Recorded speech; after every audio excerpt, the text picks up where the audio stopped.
সম্মানিত ভাইরা, তিনি আমাদের প্রধান আলোচক, আমাদের একান্ত আপনজন, আমাদের কলিজার মাওলানা মোহাম্মদ আব্দুল্লাহ মোহাম্মদ সাইফুল্লাহ হুজুর, তিনি আমাদের মাঝে এসে গিয়েছেন। পড়েন আলহামদুলিল্লাহ।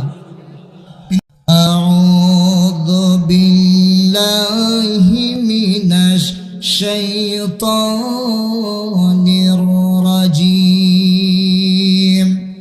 বিসমিল্লাহির রাহমানির রাহিম। মহান আল্লাহ তাআলা যে কিতাব আমাদেরকে দিয়েছেন, এই কিতাব তো শুধু বাংলাদেশের জন্য নয়, এই কিতাব তো শুধু সৌদি আরবের মানুষের জন্য নয়, এই কিতাব